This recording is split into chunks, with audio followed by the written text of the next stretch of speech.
Hey everybody, this is Mike. Today is September 15th, 2020, and welcome to the latest episode of As Our World Turns. This is going to be a good one. Before I get started, a couple things. I'm going to get a bunch of emails from folks through the website, Susquehanna Alchemy. Thank you for that. I like that sort of interaction. And I'm gonna be talking about one of the emails which was sent to me today, and that's going to be really good. Secondly, I've also had a bunch of biomancy orders recently. This is when I apply this type of analysis to your life. That's really what I like to do. I prefer to do it working with people as opposed to just culture. When we do this, we begin to identify underlying patterns. If you're interested, I recommend booking one quickly because I just recorded an interview on the Higher Side Chats, which usually ends up in generating a whole bunch of orders. And so, it comes first come, first serve. And if you're watching my YouTube channel, well, then you're probably like a regular listener. So thank you, and I want you guys to hop in. Then lastly, rights to the 40th parallel, particularly anyone who understanding the connection to the natural world, rivers, stuff like that.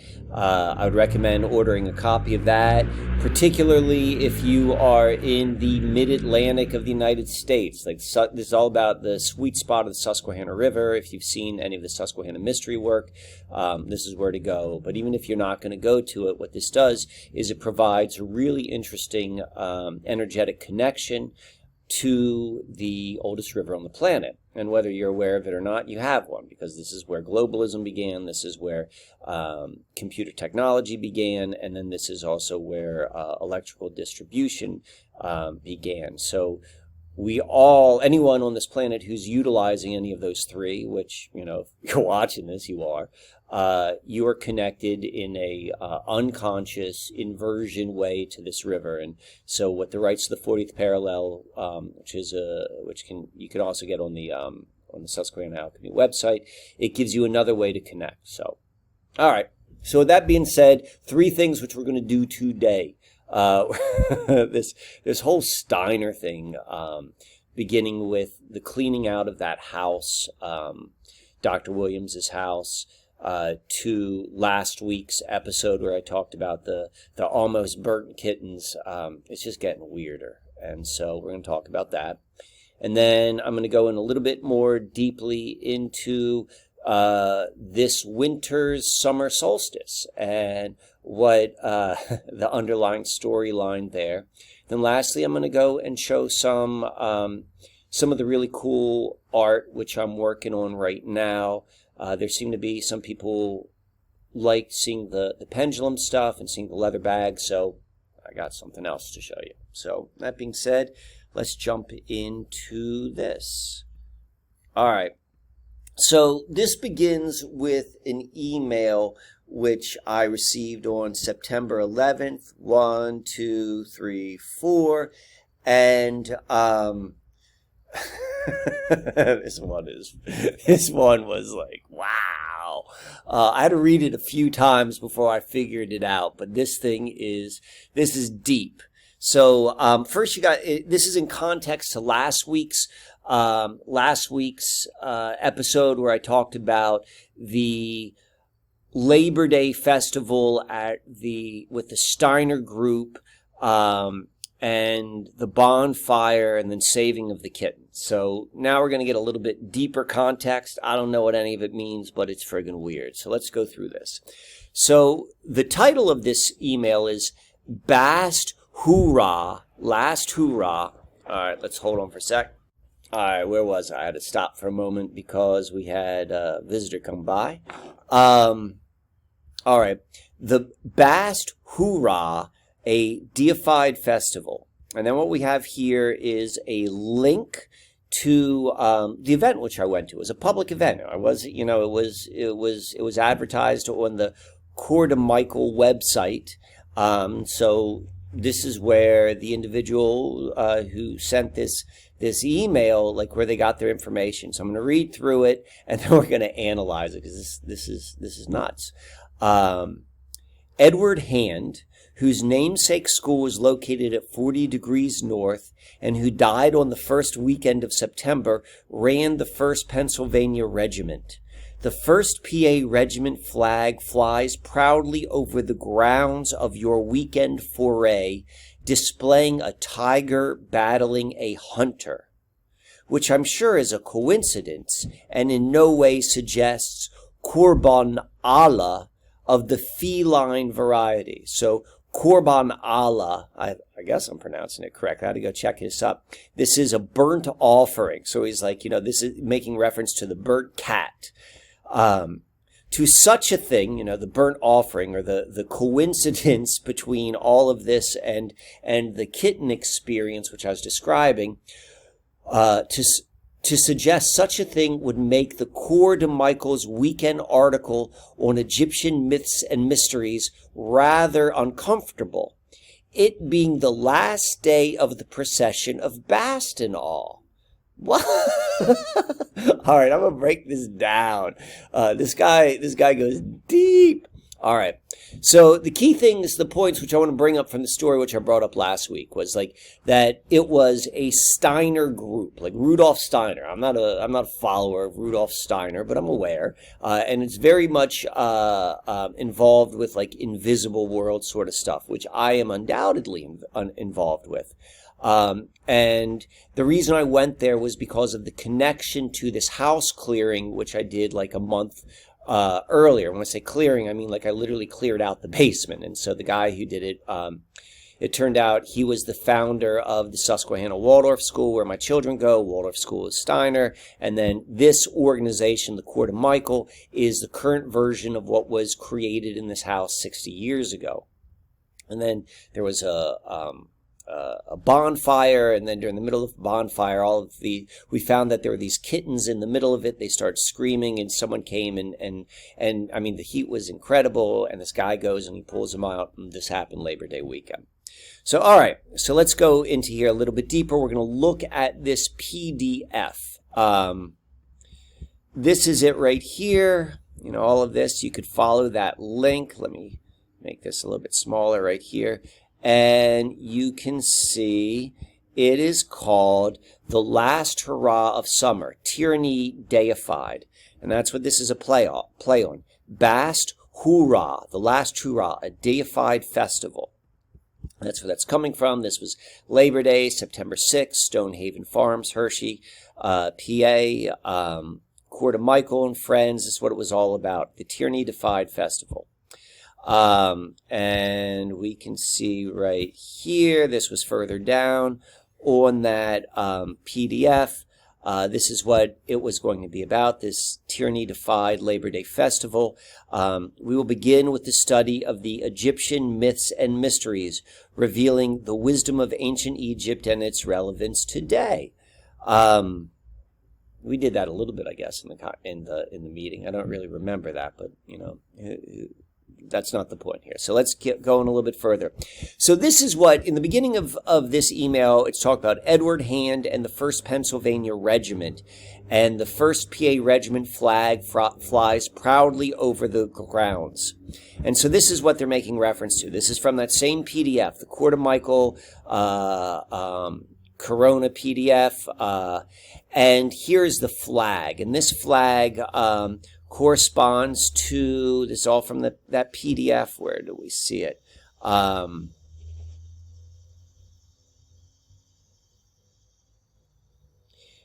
They're talking about the day, the tyranny defied, because the county where this takes place, Lebanon County, that's where Hershey, PA is, like the chocolate company. This is where they're headquartered. It's the county adjacent to Lancaster County.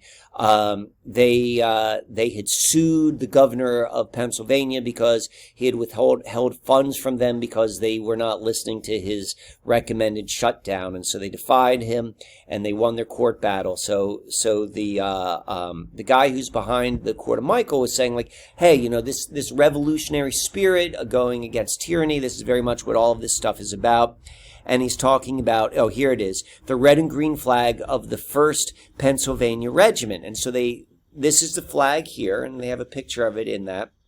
If you look closely, you've got this is a tiger, and you know, there's a guy trying to capture it. So, and this means I will not be conquered. So I suppose the flyers of the flag, the Pennsylvania revolutionaries, they liken themselves to this tiger, this feline.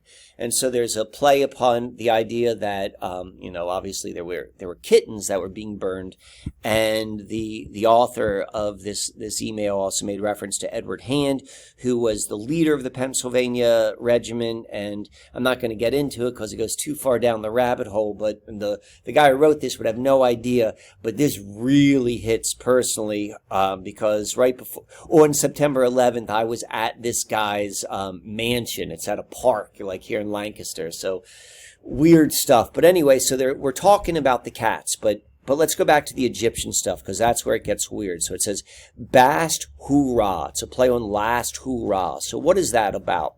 So remember here, this festival, not only does it have to do, or are they talking about the tyranny defied, it begins with talking about Egyptian myths and mysteries, just in general. And so let's go look at the Egyptian myths. So we got hoorah, the Egyptian god Hu. It was one of the minor gods in some respects, but he was one of the most important gods for those serious about Egyptian deities. What does that even mean? You know, if you know anything about Egyptian deities, I guess, like, you know, you're going to be somewhat serious. I don't know what he means by serious. You know, when I say he, I mean the Wikipedia author. But we got Ra, you know, the Eye of Ra. But hoorah, I've never heard that before. Hoorah, the last hoorah. You know, we've got here, the thing was called the last hoorah. I've never heard before that hoorah is actually a play upon these Egyptian words, but it makes sense. I'm not a Marine, but I believe, isn't that the Marine call, you know, for lack of a word? I don't know. Hoorah. And then we have in the beginning, it says bast, or it's playing on last right here. And so who is bast? Bast is Bastet. Bast. She's the Egyptian god. Who is Bast? Well, Bast is the cat god of friggin' fire. Keep in mind, none of this was discussed at any of this Steiner stuff. This just happened. You know, the guy, the only reason I know about it is because of this email this guy says. So we got right here, Bast and Sekhmet, which is another Egyptian cat goddess. They're both goddesses of fire. Here is a prayer to fire. You know, there was no like fire prayers being said at this event, but there was something seemingly happening on a deeper level. So what happened was these enormous flames were shooting out of this bonfire, usually 30 feet in the air. So hot. It was beautiful. Like, it was like hypnotic in the way that enormous bonfires are hypnotic. And like, there were maybe 10 people at this event. And we were safely back, maybe 30, 40 feet back, and just watching the ashes fall backwards was just kind of fun, just watching that. And then I noticed that there were some people coming in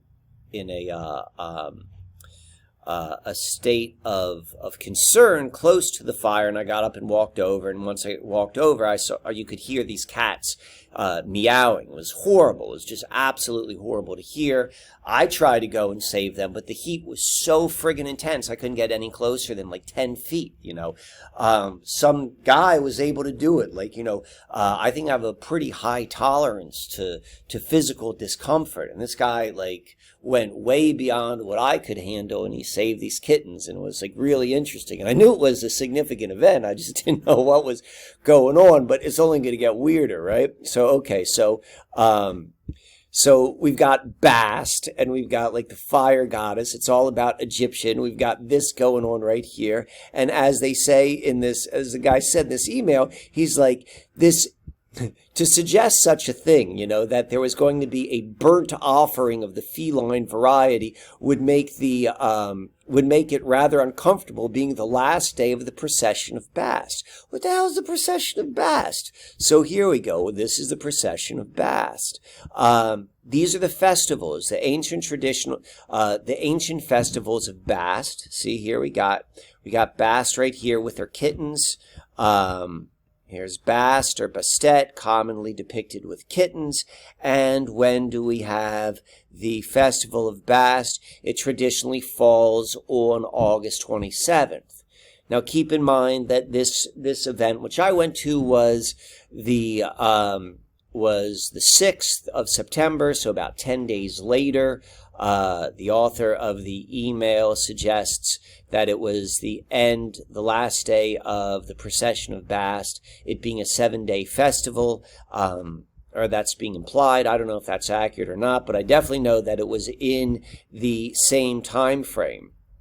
All of that's friggin' weird. It's weird, I don't know what it means, but, I can see these synchronicities. And the author who wrote this obviously has like a keen eye. But now is where it's going to get real strange. Okay, so when did this happen? This happened September 6th. We've got Bast. We've got kittens. We saved the kittens, which I think is a really good thing. It wasn't had those cats burned. That I didn't want to hear that. I didn't want to be part of it. I'm glad that did not occur. I had young children with me. I didn't want them to be around that. That's rather traumatic. I didn't want to hear that. And so there was this like element of safety at the last time. But this is a little bit bizarre. So September 6th, that's when this happened. That's when the fire occurred. So let's go back to regular life right now. What's going on, particularly if you're in the United States? All of these Western fires are a big part of the news. Real interesting video, I guess, by Dutch Sense. I think that's how I pronounce his name. Saying that he's captured DEW weapons behind it all. Makes sense to me. I don't know if that's factual or not, but regardless, that's been in the news. Whether that's true or not, maybe that's up to debate. Did you see that? But what's not up to debate was, when did these fires kick off? So this right here was September 6th. This is when we had our fire experience with Bastet, who's the fire goddess at the end of the procession of Bast. And then we could go look right here. Let's make this maybe a little bit bigger. This here is the, I'm not going to make it bigger. This is the list of wildfires in Oregon. And we could see here are all the fires and the dates, and they're like August 5th, 16th. And they seems to go through the first half of August, and then it ends. And then it explodes. It explodes on September 7th, particularly this Holiday Farm fire, which jumps up to 161,000 acres, the night afterwards. And to make this even weirder, if anyone here has been following some of my stuff for a while, May 28th, a year ago, I did a real interesting video about a trip and a presentation I made from Marietta, Pennsylvania, which is where I live, which is really close to where Hershey is, lived, I don't live there anymore, to Ashland, Oregon, which is where all these fires occur.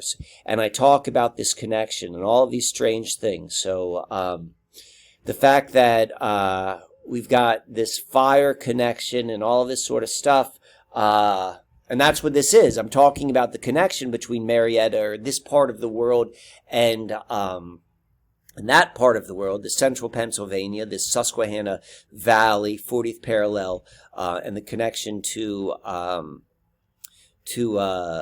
part of the world is, it's bizarre. One last thing about this trip I took to Ashland a year ago, though I was going there to present on the Susquehanna mystery. For me, the most significant thing that happened was the meeting of the head of the 13 grandmothers. She happened to be there was a fundraiser for her. I can't recall her name. I'd never even heard of the 13 grandmothers prior to going out there. But on the day I was presenting, turned out she was going to be like half a block away. This was in Ashland, Oregon, and I had the privilege to go there shortly, and to at the very least to share eye contact. And to me, that was my biggest takeaway. So, all right, story number one. Now story number two. Where are we going to go with this? All right. So I've talked about this a little bit in the videos from a couple weeks ago, the hijacking reality. Stephen Hawking saying that the Mayans got it wrong. It wasn't 2012, December 21st, the 2012 at the end of their calendar. It was actually the end of the equinox on 2020, the year which we have right now. This article here, you can see, came out December 21st. This is him saying that. And, keep in mind, think whatever you want of Stephen Hawking. He's part of the club, one way or the other. He's part of the club. So let's go then a little bit deeper. This is like our setup onto the coming winter solstice. And we're a week away from the equinox, which is going to be next week. So, what is going to be interesting about our equinox, in addition to what Hawking was telling us, that whole sort of connection, is that on December 21st, 2020 is going to be the Great Conjunction, or a Great Conjunction. A nice little yellow jacket flying around me. And a great conjunction is when Jupiter and Saturn are in the same place. This happens about every 20 years that this lines up. So it's not, it's every time they conjunct, it's known as the Great Conjunction. And so we can see this right here. Here are all the past ones going through. We've got the one coming up. The last one that happened was May 28th, 2020. And this is going to be the one that's coming up is going to be the closest one, 1623. I'm not going to get in too much about, what that means or anything like that. I just want to say that this is happening on that day. And then I'm also going to show you a placement. This is where it is. This is December 21st, 2020, and this is the planet positions on this date. And we can see Jupiter and Saturn are in the same place. Where are they located? At 0 degrees Aquarius. And it's a bit of an inversion, but nonetheless, this is being looked at by, a lot of astrologers, and definitely from the mainstream culture creators, of this being, the birth of the age of Aquarius. And you can see where they're getting that, because it's at 0 degrees. But if you want to follow their logic would be, it would actually be the 29 degrees, because the precession of the equinoxes, which is what defines the ages, it goes in reverse. The previous age was Pisces, which is the 12th sign, and then the 11th sign is Aquarius. So we're going from 12 to 11, which means that the beginning of the age of Aquarius would, if you want to follow their logic, would theoretically be the 29th degree, which is the final degree. Every sign has 30 degrees, beginning at 0 degrees, ending at 29. And so this would be 0 degrees would be the end of it, unless you're doing inversion, which we know are folks who create culture, they do inversion. But nonetheless, this is what is trying to be invoked. This is what I covered in great detail in really all of the in all of the hijacking of reality video series, but particularly the last two where I got into the significance of the London Games, because there is a direct correlation between the London Games, which happened in 2012, and where we are right now. And we saw with this right here, Hawking, their boy, was saying, yeah, there's a connection. 2012, 2020, there's a correlation. Whatever that may be, however you want to go and describe that or understand that, there's a connection there. All right, so this is where it gets freaky, my friends. All right. So remember this this from the London Games. This enormous freaky baby. So look at the size. This is a human being right there, right there. This is all your dancing doctors. All your dancing doctors are all dancing around, having a good old time to birth this enormous baby. I'll tell you who this baby is. It's Rosemary's friggin' baby. Rosemary's baby. Hopefully you know about Rosemary's baby and like what that's about. I've talked about that many times. If I need to talk about that again, say that in the video. It's like, hey, tell me about Rosemary's baby. But if not, I don't want to repeat that story. Look how friggin' big this creeper is. All right. This baby and what, it supposedly represents and the hospital represents is like, it's all creepy. There's connections to Jimmy Savile, all that sort of stuff. But nonetheless, what I want to get to and what this is about and what all of this is about, these are symbolic rituals to birth things, from the Aleister Crowley perspective. They're doing the Moonchild ritual, like the birth of a child to embody something. That's what they're trying to do. That's like part of this black magic of what they're trying to hypnotize everyone into. And they're trying to birth it on, this date. So get a load of this. This is friggin' nuts. So, we've got, what's the human gestation? We've got this baby, Rosemary's baby. That's what they want to try to birth. The human gestation is 280 days or 40 weeks. That's on average, they try to make human birth sound like, a machine, which we're not, but nonetheless, 40 weeks, 280 days, that is the general rule of thumb for when babies are born, and we could see like this is what they're trying to birth on this particular date, on the birth of the Aquarius. That's what we got here, Rosemary's baby. And so what we want to do is, to go and see how this all links up, to see the logic of their hypnosis of this, this false reality. Let's go back 40 days, 40 weeks, 280 days, 40 weeks from this date right here. It gives us March 16th, 2020. And March is when it all began, my friends.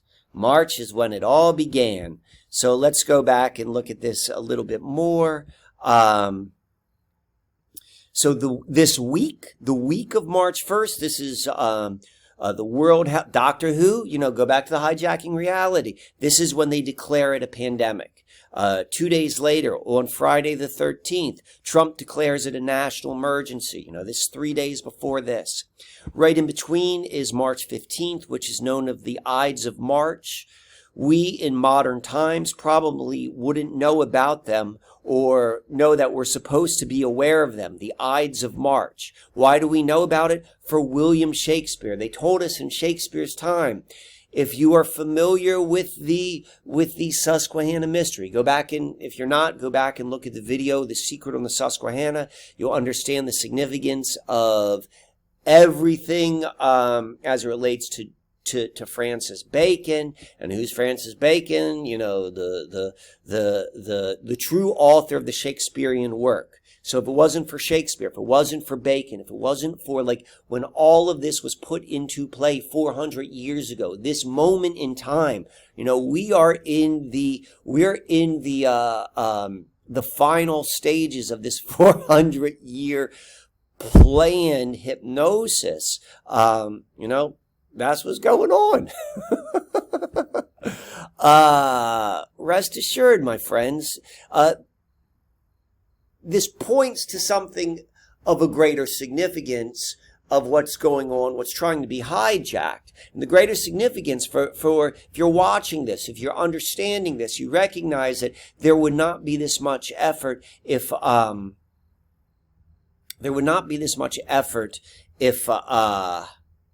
it wasn't important.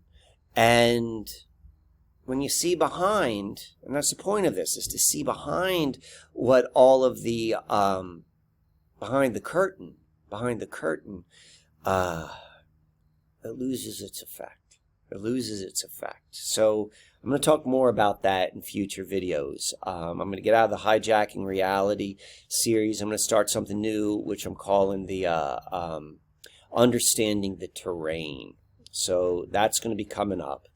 But, you know, that's where I want to end this sort of stuff right here. Just more connection. You know, this is where we are. We're about to go down the final trimester for our own preparation, our own works. Preparation is not like what you think it is. Whatever's coming is coming. You should be laughing. You should be enjoying yourself, but you should be aware. So this is going to now go into the last part of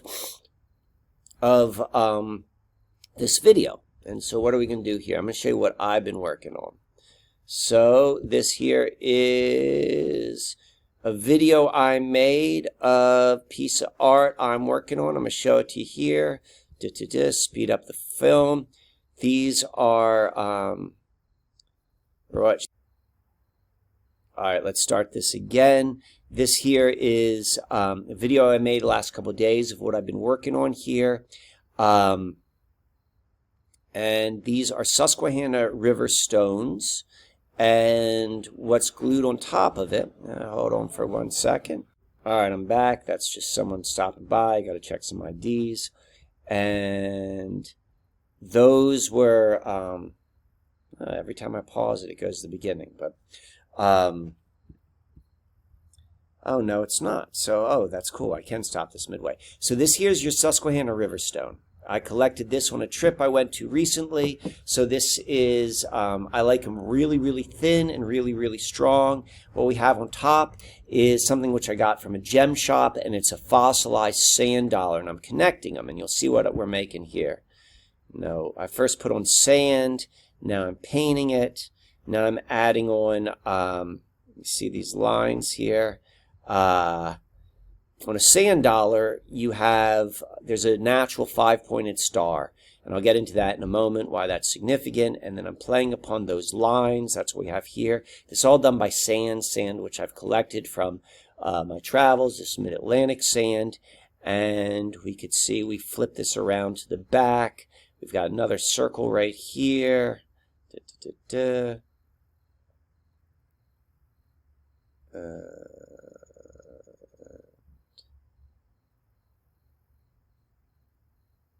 How does that? That's where I've been spending my time. Let's go right here. All right, so this is the finished product. Let's see right there. There's our sand dollars.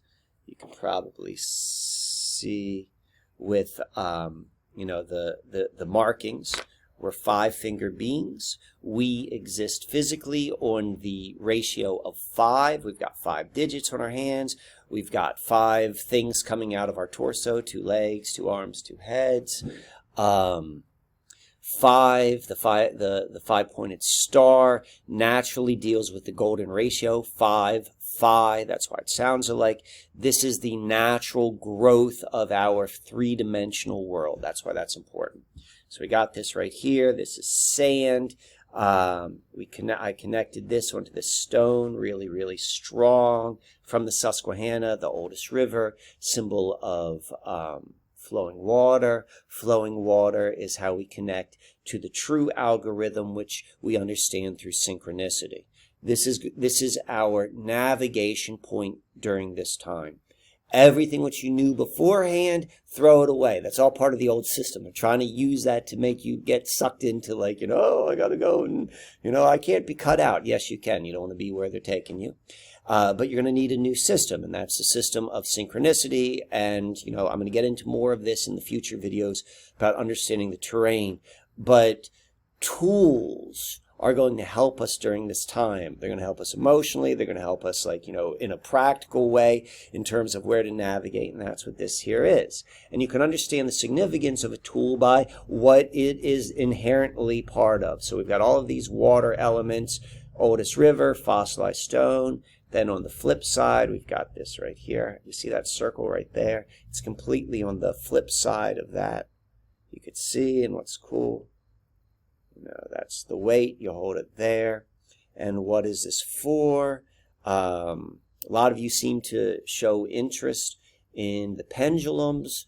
As I indicated in that video, like, I don't use pendulums as a way of asking questions. I mean, what a pendulum does is it reflects your subconscious, your unconscious. And once you realize that how that works between, like, your subconscious and micro muscles and stuff like that, that's why for me it's not helpful. Other people, they get use out of it. It doesn't help me, but you can use pendulums for moving energy, And so that's what this is all about. This is an energy moving device. When you lie down, when you meditate, if you're an energy worker or anything like that, you place this in different parts of the body, and that's what these 5-pointed swirls, which connect, as you could see, to the 5 lines of this fossilized sand dollar. This is what one looks like before it goes on. You can see it's flat on one side. Here it is. I'm not certain what they're called. I picked this up for maybe $15 in a gem shop in Asheville, North Carolina. This video shows how I make it with sand and glue. It's not a hard process at all. Anyone can do it. This is a piece which I'm making right here. It's smaller, another Susquehanna stone. This one is going to go right here, and you can understand what this does from a symbolic level by looking at the materials and the intention of what has gone into it. It's 5 and it's spinning, and so you put this here and it helps move energy. It moves energy that way. Water is soothing. Water moves it, and it connects us with the unfolding of life on this planet. And you want to be connected with the unfolding natural current at this time, because otherwise you're going to get caught up in the Queen's English, in the black magic, which has so many of our brothers and sisters sound asleep. So that's it for today. I like to read your comments. I don't respond. I'm sorry. I just don't. If you do want a response, send me a message on my website. That you can do it. If you're interested in this, I'm going to sell this. This is probably $75. Go make one of these, 75 plus shipping. Send me a message on the website if you're interested in this.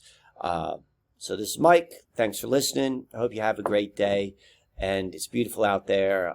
Enjoy it.